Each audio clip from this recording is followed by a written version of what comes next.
This podcast is a quest for well-being, a quest for a meaningful life through the exploration of fundamental truth. Enlightening ideas, insights on physical, mental, and spiritual health. The inspiration is love.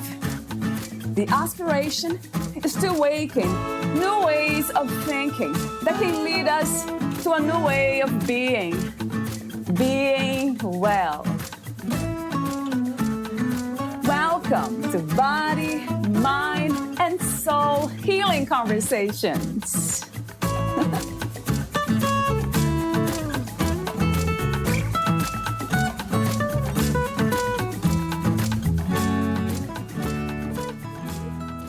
Valeria interviews Sandy Peckinpah. For over 2 decades, Sandy worked behind the scenes developing stories with her husband, a successful television writer and producer. Her secret dream was to create her own body of work, but she doubted her abilities. One day, her calling became greater than her fear when her daughter was born with a facial defect.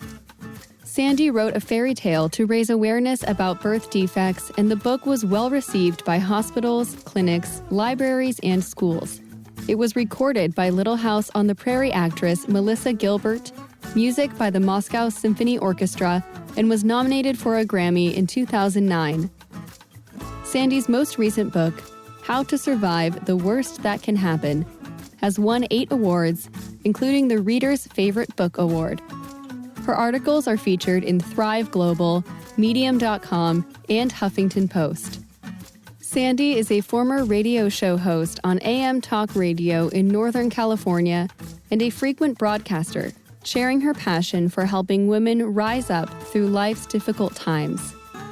Today, Sandy loves helping women bridge the gap between a desire to write and actually doing it.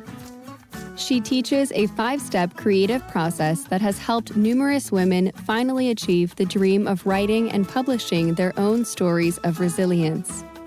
One of her clients wrote, "I didn't know how important my life events were until Sandy gave me a new perspective. Through writing my book, I realized I have a legacy that needs to be shared." Sandy's website is sandypeckinpah.com. Here is the interview with Sandy Peckinpah.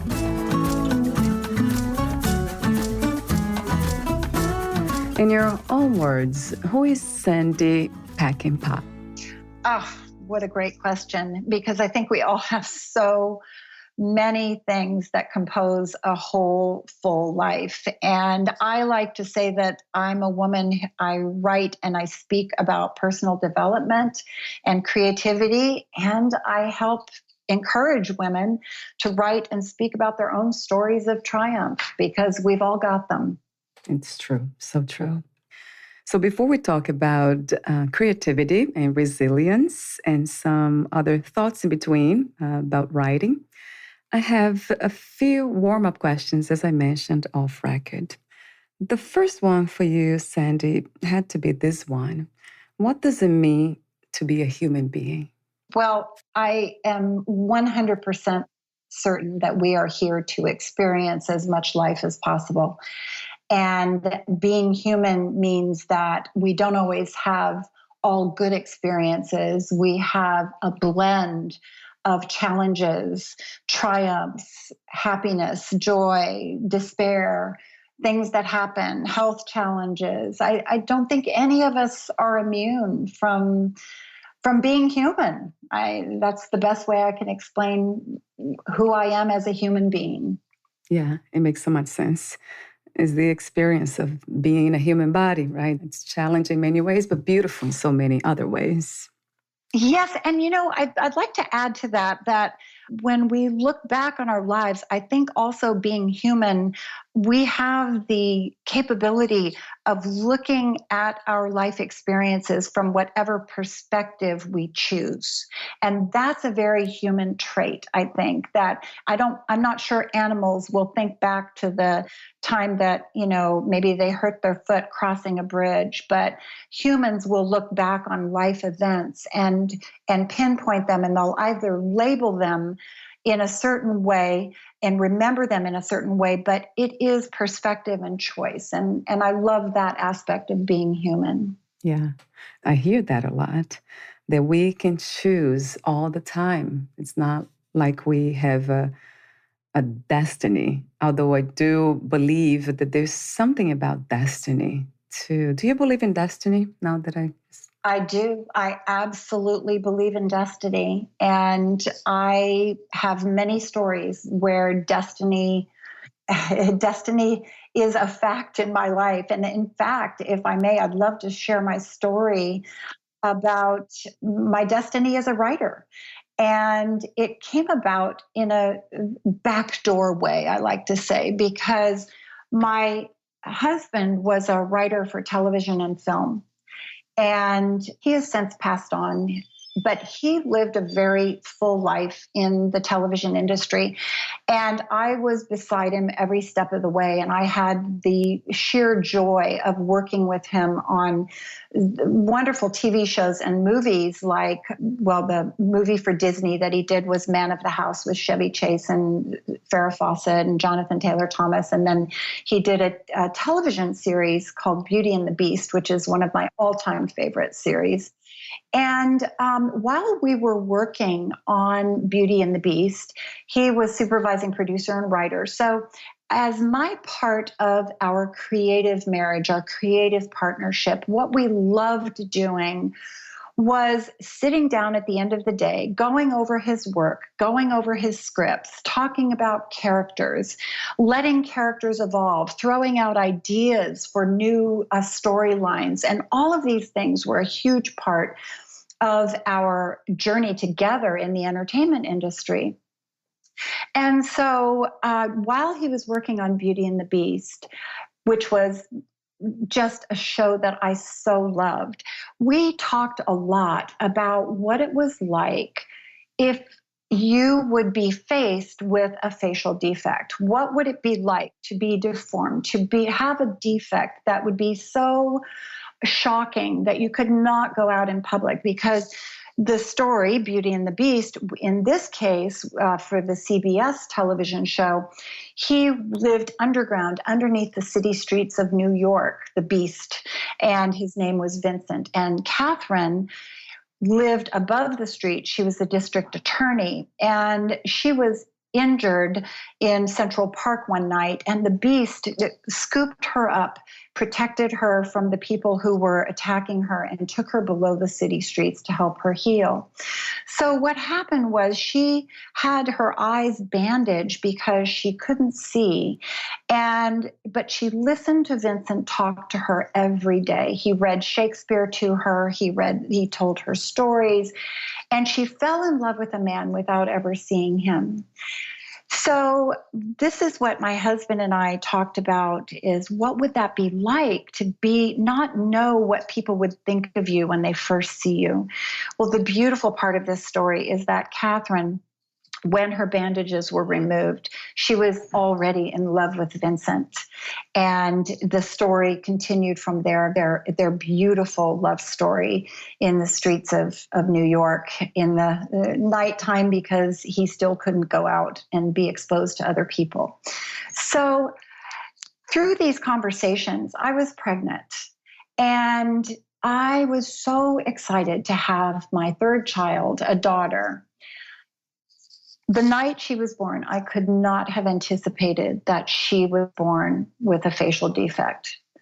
And she was born with a cleft.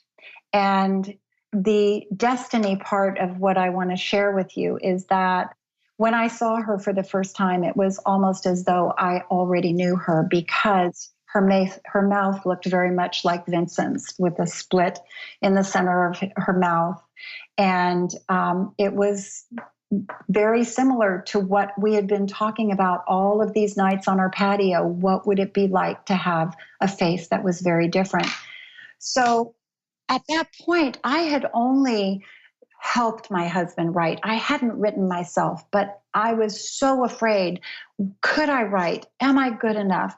But my fear was not as great as my desire to help my daughter.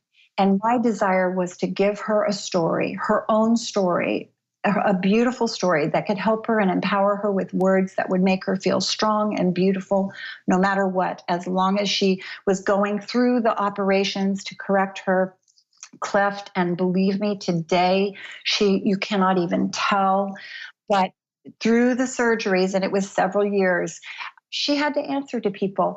So my book, it was the first thing I ever wrote. It was destiny because I already knew what I needed to write about this story.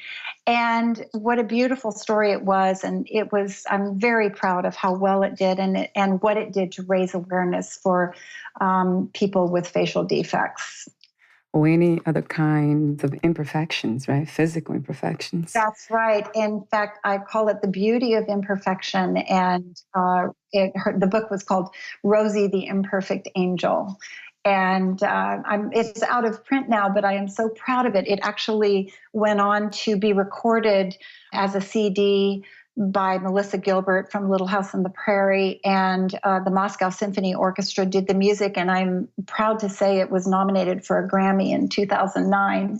So it was one of those moments that destiny seemed to just keep grabbing hold of. Right. That is funny, right, Sandy, about perfection. I don't see any perfection in nature. It's actually the imperfections that make it so beautiful. And we are not apart from nature. We are nature itself. Yes. That is such a beautiful observation. You're so right.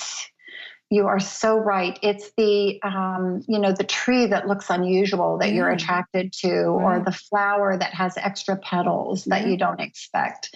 It's all of those things. That's a beautiful observation. I keep thinking about this and comparing that in a way with the human understanding of ourselves. Mm-hmm. It's an interesting thing to see that we don't see that we are nature itself. So it's diversity, just being different. That is perfection in itself.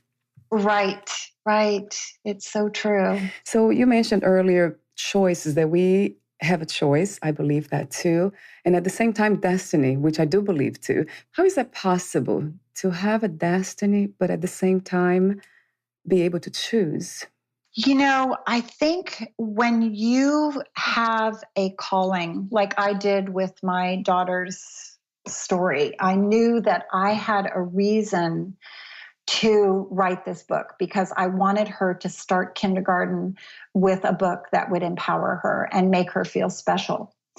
And that far outweighed any negative that I could see, how difficult it was to get a book published. And I was so lucky to find a publisher. She was a publisher of educational materials, and how lucky I was to find that person.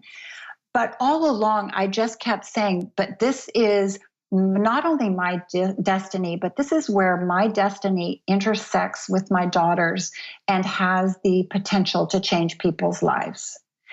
And so when you look at the response to your calling, and I think so many people think that a calling has to be one giant thing for their entire life. But what I see is that your destiny and your calling are actually a series of choices. And they might even come as a whisper, like, you might be thinking, oh, I should write a story about the time that my grandmother taught me how to make apple pie. Maybe just a simple story. But why are you being called to write that story? Is it because your grandmother is calling you from above and saying, don't forget me? And guess what? The neighbor next door maybe that's exactly what they need today is one of your apple pies. And maybe the story about how you found the recipe for that apple pie and you labored with your grandmother and peeled and heard her stories of childhood, maybe that would make a great article for a blog, and or maybe a chapter in a book. All of those little things are whispers of your potential destiny and what that could mean to other people. Yeah, this is refreshing to hear. So, a calling, your destiny, you see as a compilation of choices, even if they are unconscious. In a way, we're not aware of them, but we are making choices every moment. That makes sense. That makes a lot of sense. Goodness, Valeria, I can tell you that as I was so proud of my first book, and I always thought, is there a second book in me? And yes, I did write a second children's book, and it was doing well. And I thought, is this my calling? Is this what I'm meant to do, to write children's books? And I was so, I loved doing it. And I didn't know exactly what my next step would be until I experienced a tragedy many years later. And that tragedy was the loss of my son. My 16-year-old son died of bacterial meningitis, and it was unexpected. It was quick. It was less than 24 hours from him contracting meningitis to his death. And I thought, I had the world by a string. I thought that my life was a fairy tale, that I had figured out how to go through the difficult surgeries with my daughter and my life, and now I'm a writer and I'm doing well. I thought I had it all figured out until the loss of my son, and it took me down. And on that first day, a little backstory. My husband at the time was working with a producer named Stephen Cannell on a show, and my husband was his co-executive producer. And we knew that Steve had lost a child, but we never talked about it. It was one of those things that, you just sort of avoided. But on the first day, that when it was announced that my son died, Steve was at our house within a couple of hours, and he brought a book to me.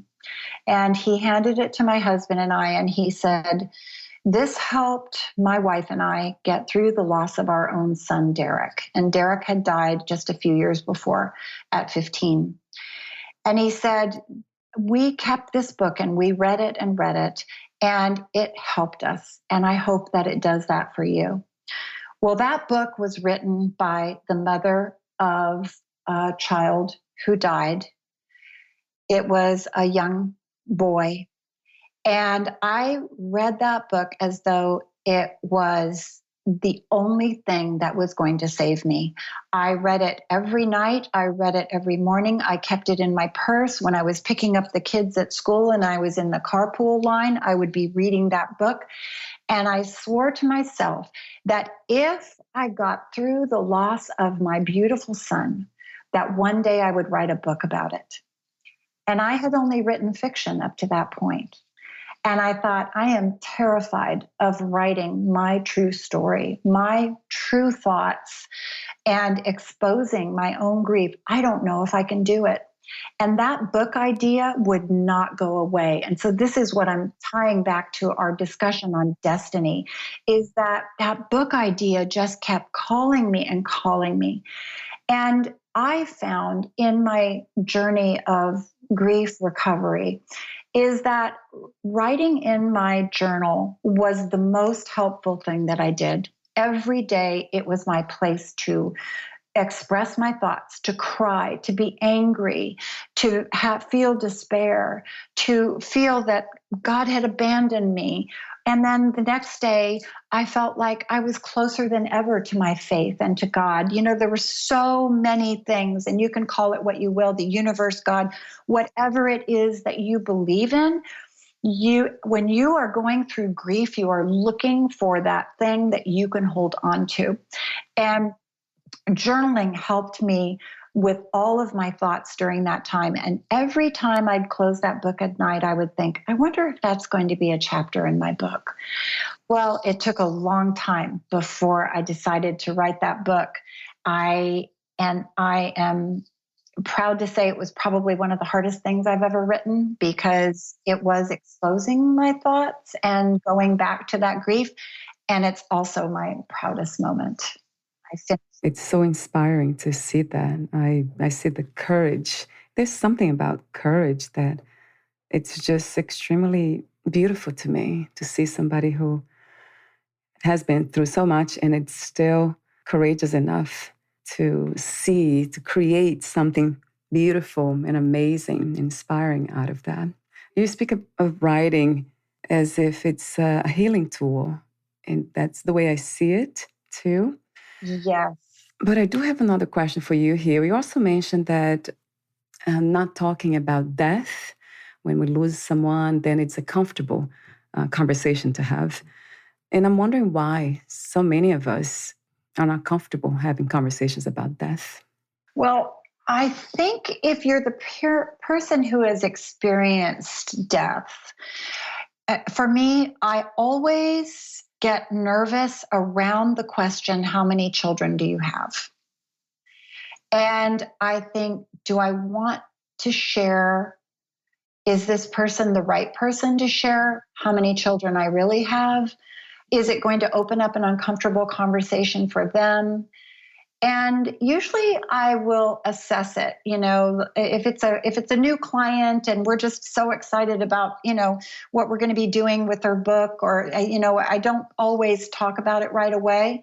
But now I've written about it so much, so many people already know before they ever meet me exactly my story and what happened. And also how it's so much a part of my creative life. And I think that those uncomfortable conversations can be more comfortable if you just look at the intention with which you're telling the story, or you're receiving the story. If someone tells me, "Oh, I lost my son a few weeks ago," I don't know how that person is feeling at that moment, because every person's grief is different, and every part of grief is different. Every stage of grief, meaning timeline, stages, all of it. So the best thing to do, and I've learned this because I did get certified as a grief recovery specialist. I was writing my book and I wanted to make sure that I knew what I was talking about and not give any information that might be difficult, that, it didn't work or that was irresponsible. And so I learned that the best thing that you can say is, "I am so sorry. I am so sorry to hear that. And can you tell me about him or her, or are you comfortable talking about it?" Just be completely 100% open about that conversation. You don't ever want to hear the things like, "Well, at least he's in a better place." Well, when people say things like that, it's hurtful, because as a mother, you feel like, wait a minute, I was his mother. He was in my safe place. He was my beautiful son. I don't want to know that he's away from me. Having to comprehend that in a better place is so difficult for a parent who has lost a child. And so there are all kinds of things that I learned in the process and continue to learn. And I don't always say the right thing. And I'm not always the perfect person to have that conversation with, because sometimes, it may trigger feelings of intense sadness. I certainly feel empathy with other people in the same situation. And oh my goodness, if I can help, I do. I do. Yeah, and you are.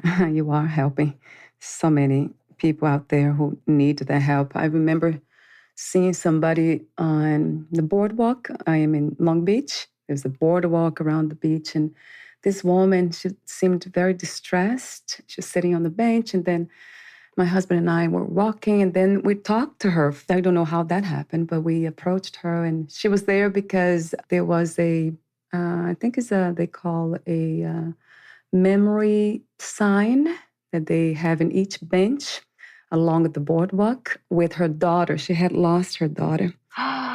And she was so unhappy. And it had been 10 years. I wish I could help her somehow. But I couldn't. I didn't know what to say. And that moment, the wisdom within me just had no words for it. And it was just a feeling of sadness. But I think worse than that is not knowing what to do and how to help for people who are, that we feel like helpless. Right. I had the best friends in the world who didn't ask me, what can I do? They just did it. And that's another thing I always encourage people. If you know someone who is struggling with loss like this, don't say, would you like me to fix dinner for you tonight? Give them a call and say, I'd like to bring over dinner next week. What's the best day?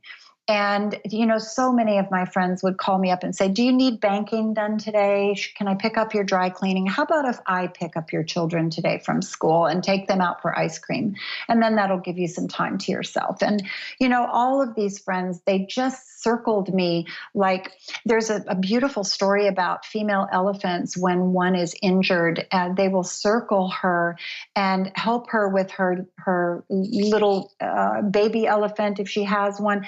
They will all circle around until she's strong enough to stand on her own. And that's the way I felt about my girlfriends, my friends, how they circled around until I could stand on my own. And to this day, I'm still very blessed that they've remained very close friends. And I learned something from them. I learned that I could ask for help, because I was always the woman who said, oh no, I'm fine. I'm fine. Oh no, I've got this. I can handle it.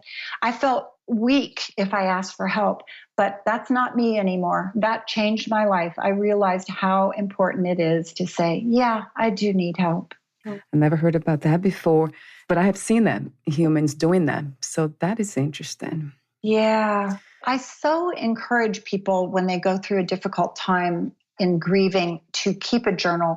There is a professor, James Pennebaker, out of the University of Texas, who actually did a study on journaling and healing.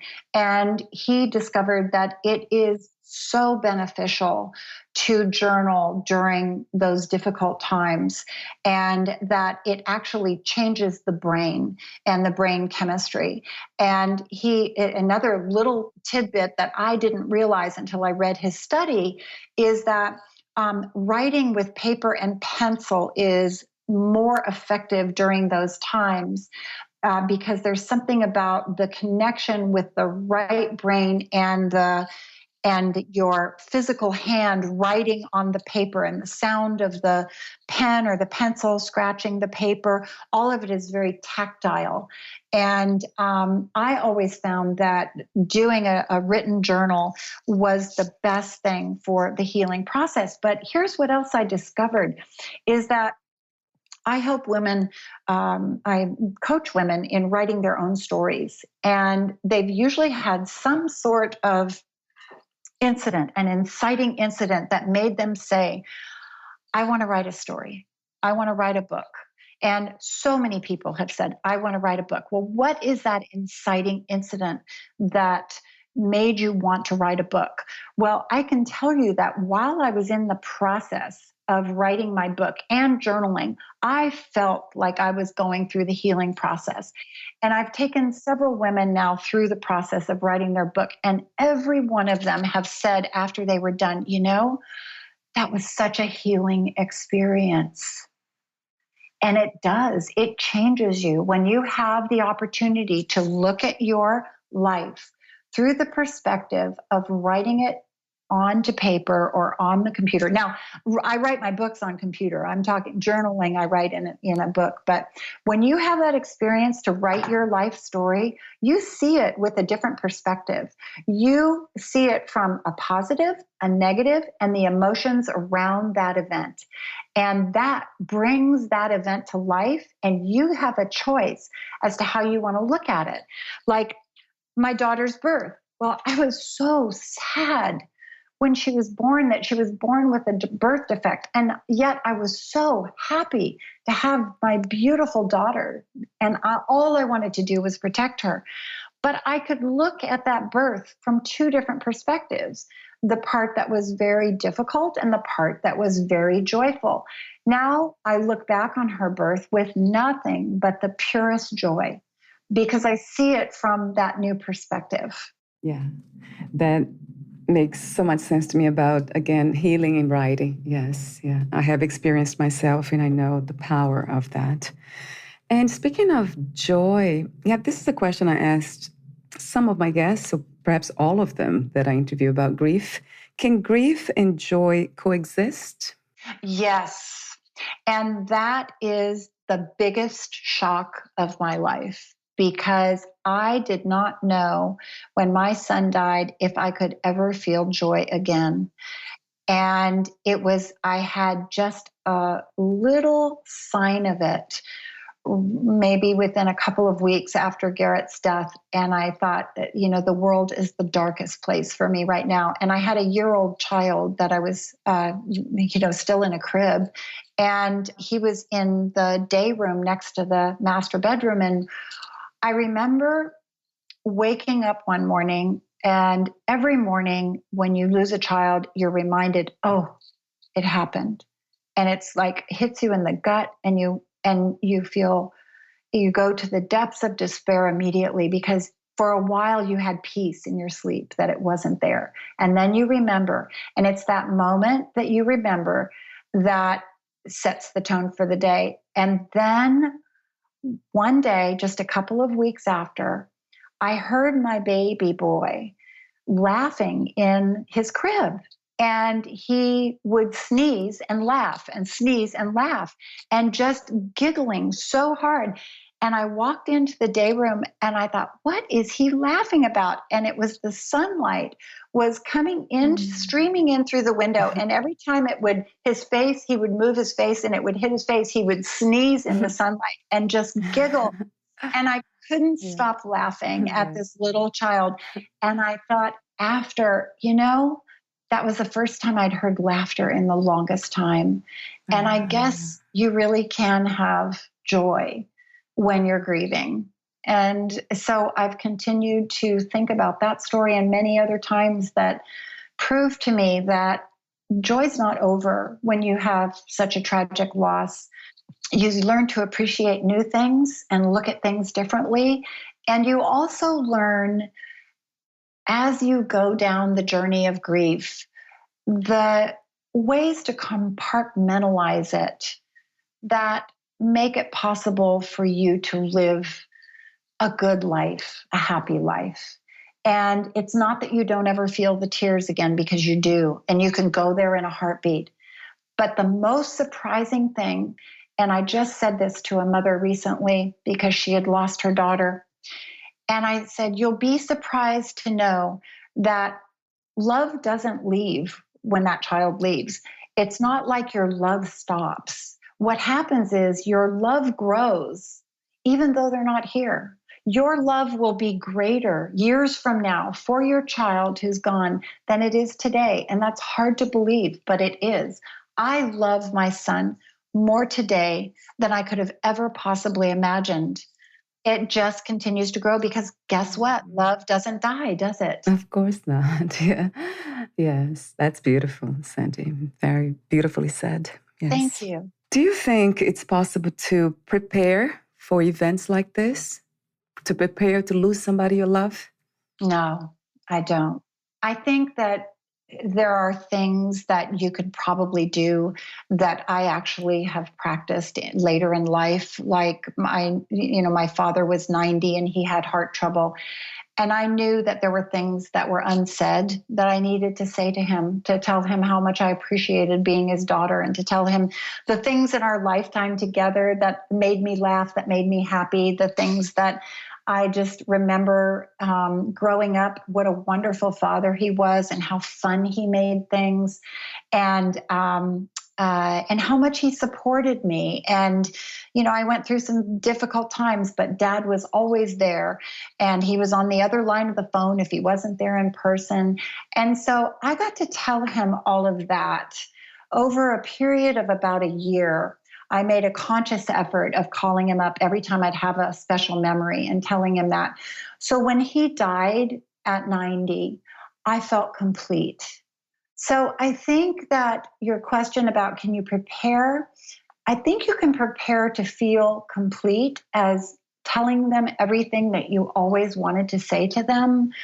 If you have that experience, if you have that relationship with that person, I'm not sure that it's possible for everybody, but I don't think there's any way to prepare for death. It's hard. It's just hard. Hmm. Yeah, but I love what you said. So, in the way to prepare for death, our own death, and people around us that we love, is to love even more. Is to love unconditionally. Is to show love. Is to be love in a way. Right. Yeah, that sounds like a wonderful recipe. Well, I had a client who actually helped me recently add to that information. She lost her husband, and she was doing so well, and people don't really know what so well means. To, they could be at home crying behind closed doors and you don't know that, but I felt a real connection with her, and we had many conversations. And I said, how did you go through this process knowing that your husband was dying in the last year? And she said, I made sure that I was 100% present for him. I cut out all extraneous stuff that really wasn't important in my life. I made sure that he was the focus of every day. He made sure that I was the focus of every day. And again, she said that they said everything that they ever wanted to say to each other in that last year. And I thought, what a beautiful example of grace. That's another beautiful word. Yes, that inspires love. Mm-hmm. Right. Wow. Yeah. So before we talk about creativity, Sandy, I have two more questions for you. What is the meaning of freedom to you? What is to be free?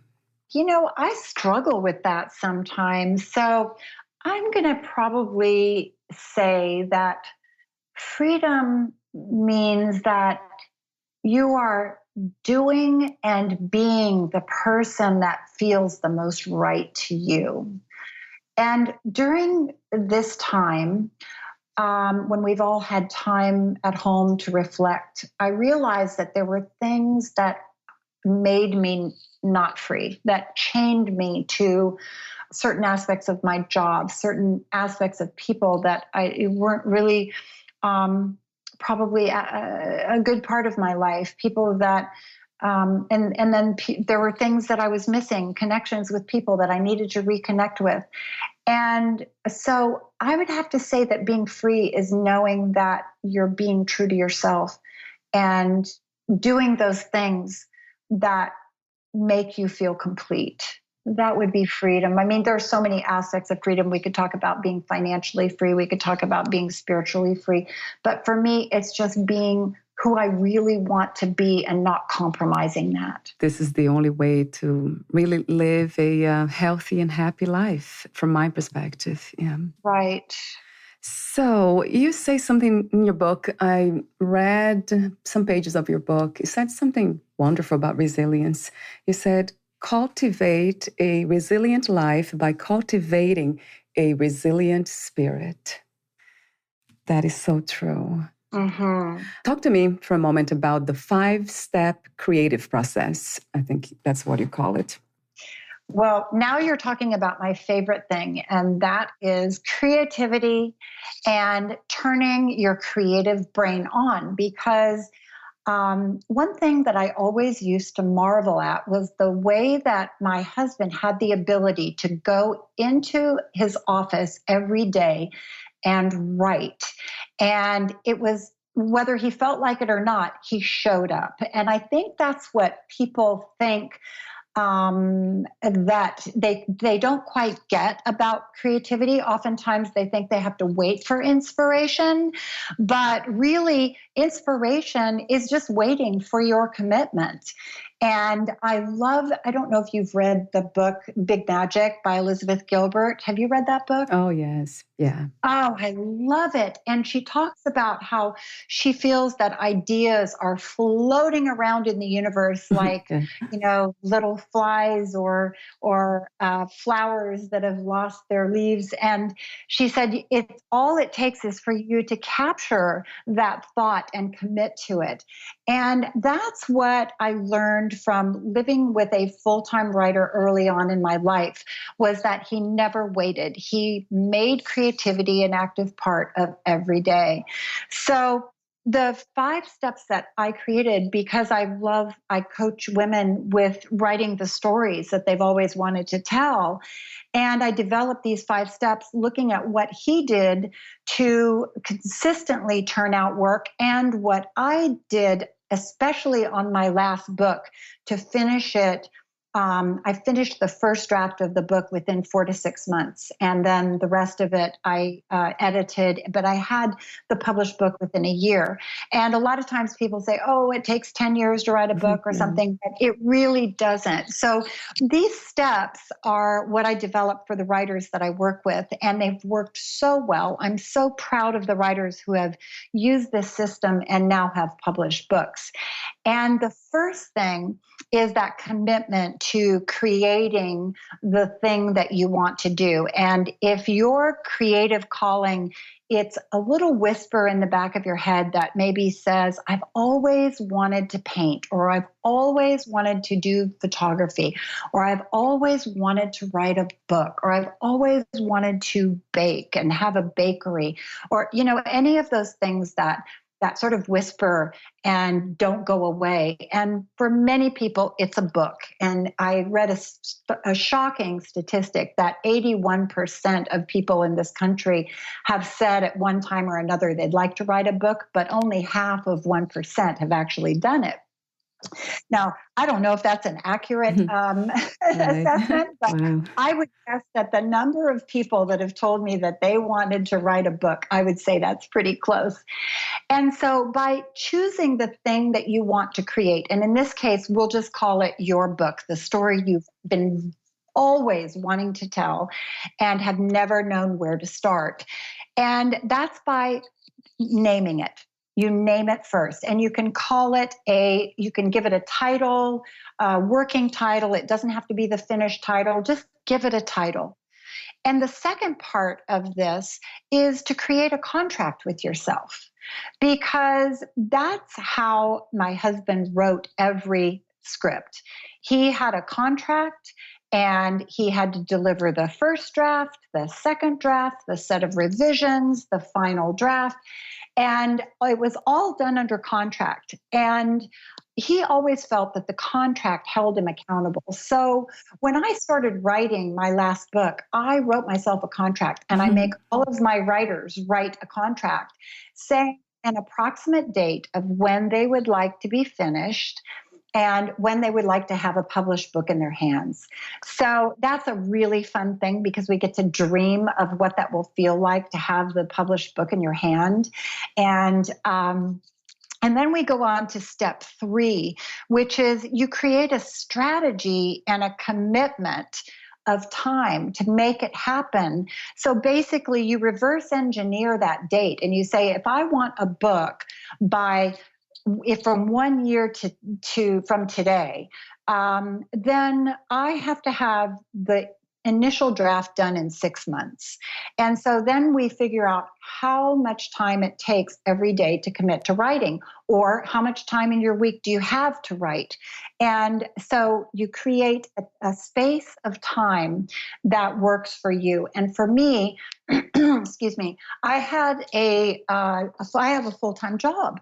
So I would come home every day at 4, and I'd work from 4 to 7 and sometimes to 8 o'clock. And that always felt good to me, because I knew it was in my calendar and I accomplished it. So committing to a strategy and a commitment, a strategy for that commitment is to give it a time. And the next part of it, step 4, is creating a ritual. A ritual is such a beautiful part of creativity. you weren't born with habits, you created habits. Everybody created all the habits they have So today. true.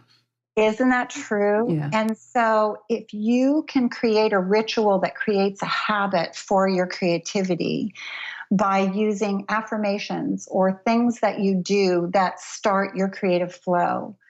For me, I always look forward at 4 o'clock in the afternoon to my afternoon cappuccino. And then I get my desk is always clear, ready to begin because I don't like a messy desk. I light a candle because I love a good smelling candle. It just feels so essential to my creative mood. And sometimes I'll put on music, but I never use music with words because that interrupts my mind. It's like my mind is competing to hear the words but to write words. So I need to devote myself to writing words. And I usually use music without words on Pandora, something like spa music or classical or whatever works. And then I sit down and I know that ritual begins my creative process. And if I struggle in any way, I have a set of affirmations that I use before I start. And I say things to myself like, I am a writer. My book is in the process of being finished and will be finished by whatever date. And it feels so good to have the creativity flow. And I continue to bathe myself in creative affirmations. And then I start writing. And it works. It works to have a ritual, a strategy, a contract, and a calling. And the last part of this is the thing that I think people have the most trouble with. That's step 5. It's declaring yourself as a writer and or the creative person that you are, the photographer, the baker, the artist. It took me, I wrote 3 books before I ever called myself a writer. Right. And I think that's the hardest thing is that we get into that feeling of being an imposter. Like, oh, I'm not a real writer because I haven't made money writing. But even after I did make money writing, I never called myself a writer until my last book.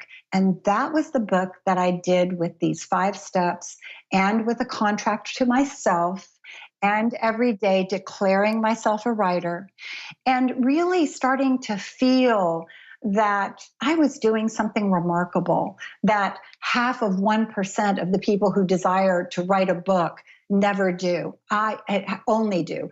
That the majority of the people do not write that book. And I was that half of 1%. And once I started realizing that, no, I'm not an imposter, I am a writer, I started feeling better about myself, and my productivity went up, my confidence in my work went up, and I felt like this is what I'm meant to be doing. And I'd like to take it back to that thing that we talked about early in our interview about, when do I feel most free?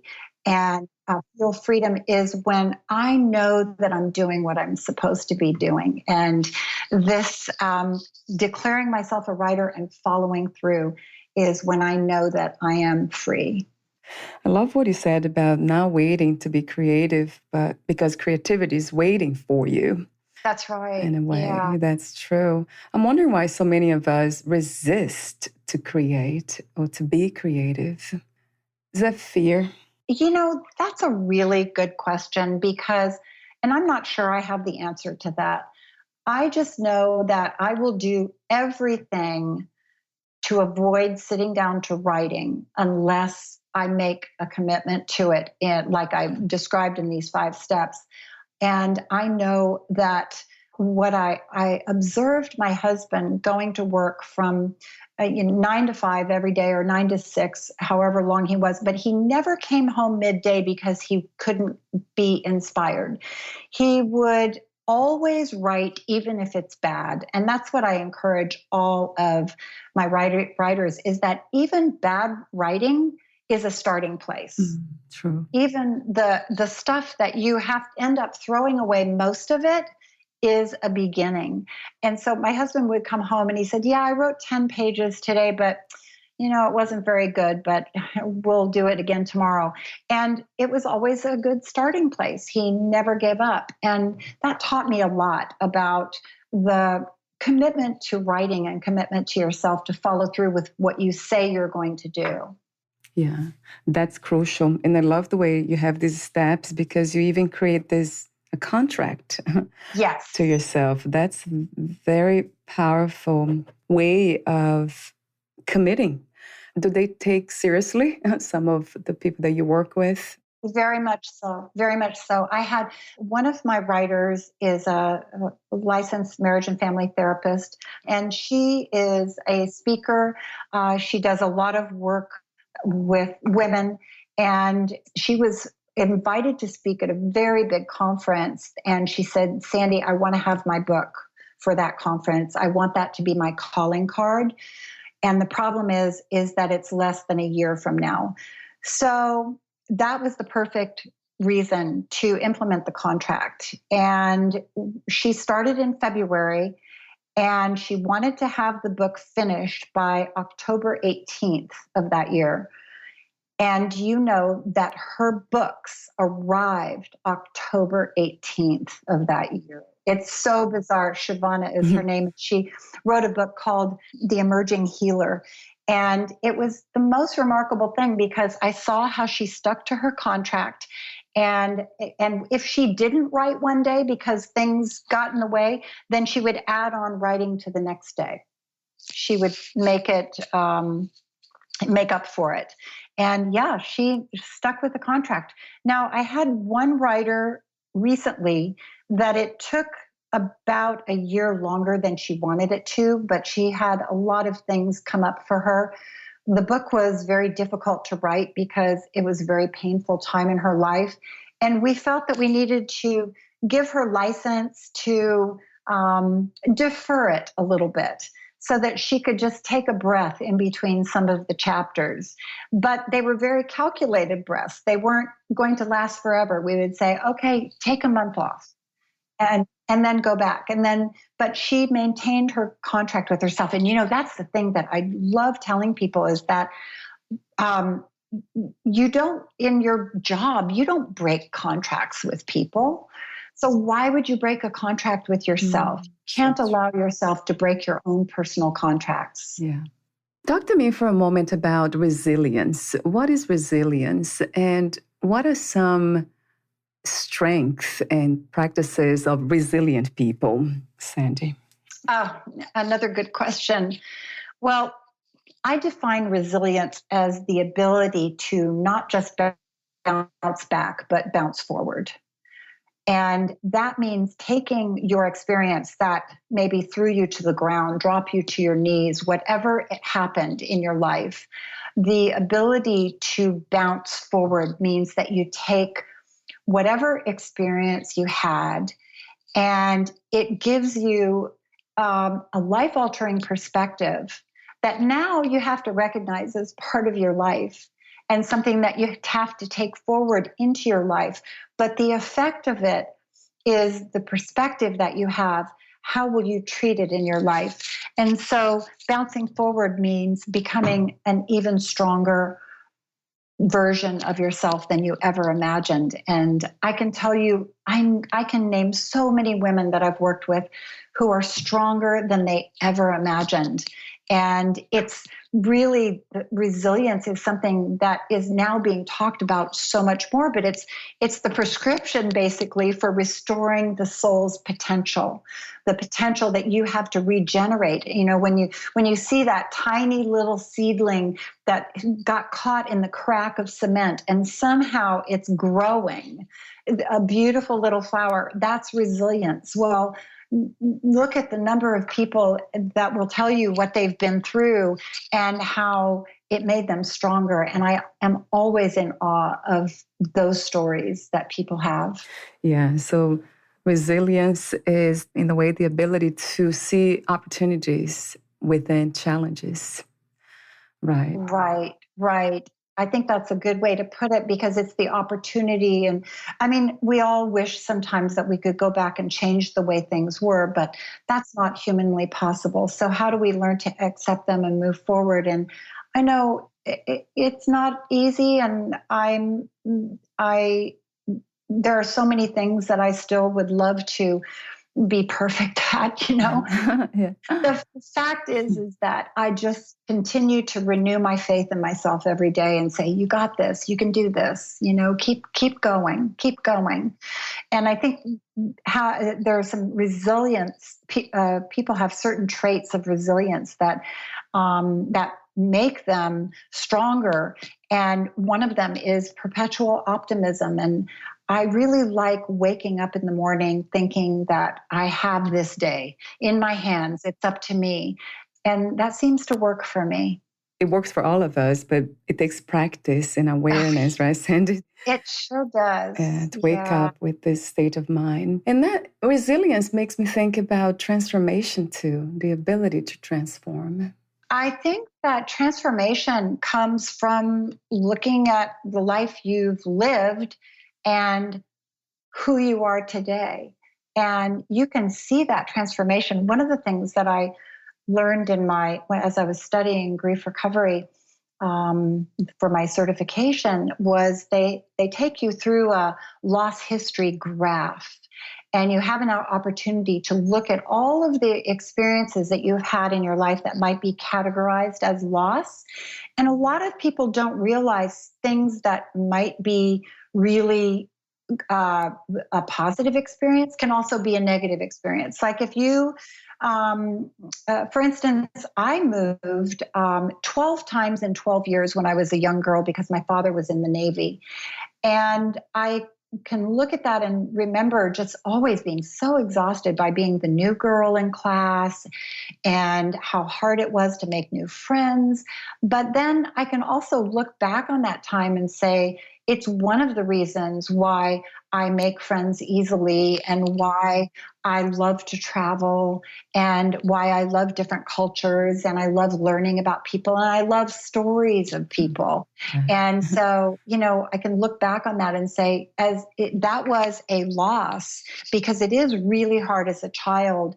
It can trigger grief reaction, but if you recognize it as that and then work within that and gain a new perspective, it makes it so much easier to see the gifts in the things that were difficult. Yeah, that's another beautiful word to use, the gift, in everything. So we're almost at the end. I have a few more questions for you. I call them final questions. Would you like to add anything or read a passage in one of your books, Sandy?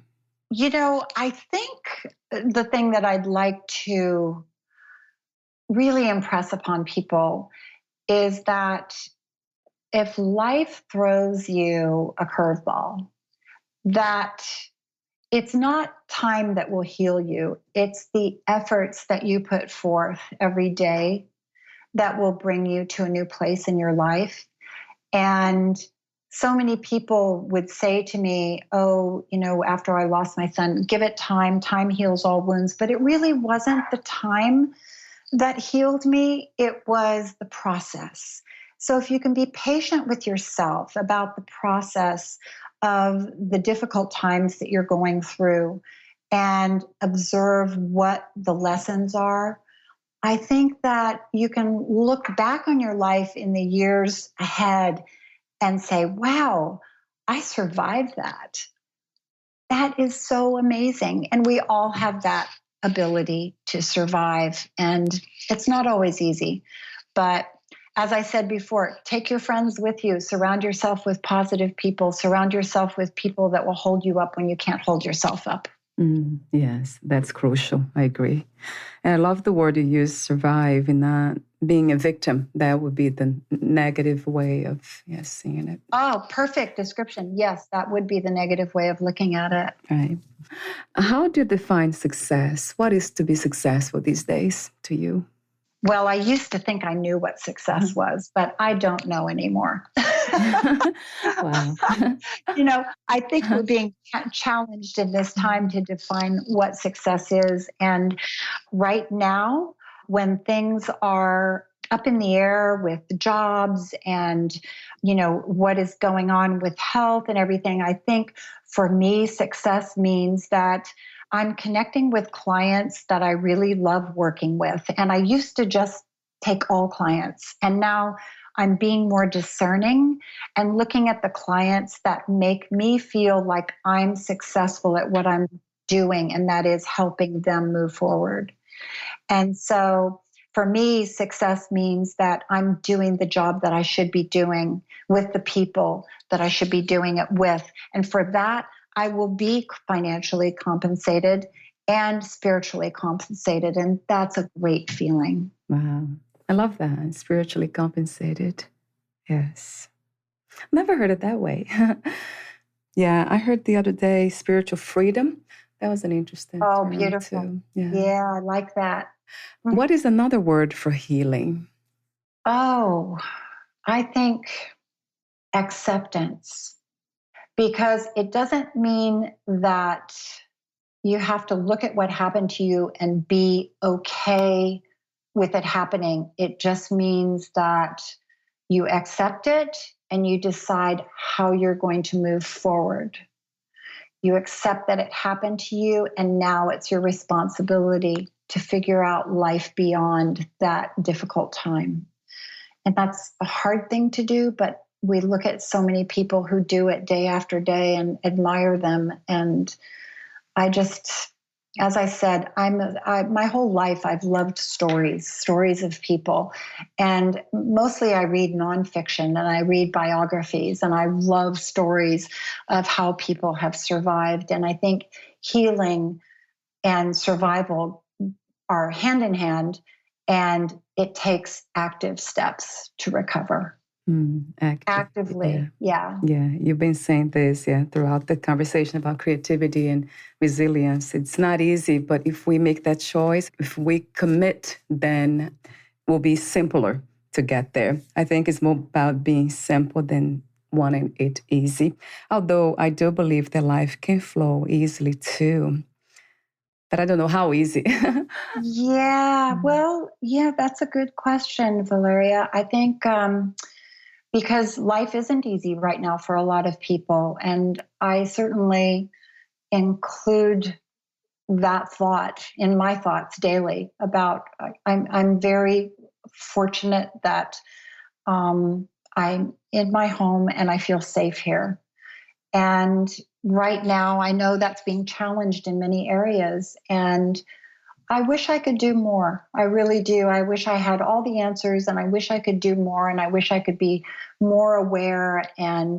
But what I know I can do is I can write my story. I can tell people what I've been through and how I survived. And that's my part of sharing. That's my part of contributing, is saying, you're not alone. Other people have been through some tough experiences, and I hope that I can help you understand through mine. And so that's why I continue to write. And I write a blog on medium.com, and that's where I have a huge part of my audience. I'm so grateful for that. And I'm just, I just want to keep writing, because I know that for me, it's what I should be doing.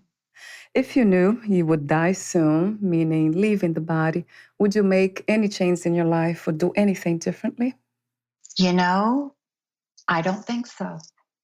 I think that I have my days exactly where I want them right now. And like my friend said, who had lost her husband that I spoke about earlier, she said the most important thing to her was being present. And that's something that I try to work on every day. And I'm not always perfect at it, but I sure am trying. And at least I set that as my goal, to be present every day. And so I think I think I'm living the life that I should be living. Really beautiful to hear that. I love what you said now, too. So it's not about perfection or being perfect, but being present. Mm-hmm. Yeah, I love that, too. Oh, that just sparked a thought. What I realized is that who was the guy that wrote the book on happiness? It was Sean Acor. And he said happiness was striving for your potential. And I think if you're striving for your potential every day and being present with what that potential is that is happiness. And I loved his description of it, because never am I more excited than when I'm writing a blog or writing a book or even being on an interview with you. I was so excited to wake up today and know that I got to do this today, because it's part of being in alignment with what I love to do. What are 3 things about life you know for sure as of now? I know for sure. Oh, good question. I know for sure that love never dies. I've had it demonstrated so many times in my life. So even when a person is gone, that love grows. I know for sure that we're all resilient and we have the capability of being resilient. We just have to wake it up and recognize it, that we have that potential within us. It's in our DNA. And the third would be about creativity. I know for sure that everyone is creative, and part of living to our highest potential is tapping into the creative mind and using it every day for the choices that you make. Thank you so much for your wisdom, profound wisdom, your beautiful presence, happy, peaceful presence. Thank you so much. Thank you, Sandy. Where can we find more information about you, your books, products, services, and future projects? Oh, wonderful. I am at sandypeckinpah.com, and I have lots of blogs on that website. I also have the coaching that I do with women on helping them write their books, and also teaching people how to write blogs. A lot of people are enjoying what blogs have to offer in visible presence on the internet and the way it makes them feel, being able to share their mission and their story. And so all of that is on the website. And then I'm also on a regular writer on medium.com and on Thrive Global, Ariana Huffington's platform, on personal development, and sometimes in Huffington Post, but not lately, just mostly Thrive Global and medium.com. Wonderful. Thank you so much again, Sandy, and we'll talk soon. Oh, thank you so much. I really, really enjoyed this. Bye for now. Bye-bye. Thank you for listening. To learn more about Sandy Peckinpah and her work, please visit sandypeckinpah.com.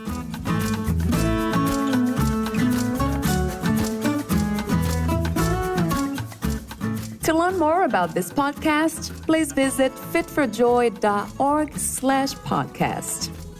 I want to thank the Patreon members, Lawrence McGrath, Mark Basden, Terry Clayton, and Aidan Vickrock. Thank you again for listening, and bye for now.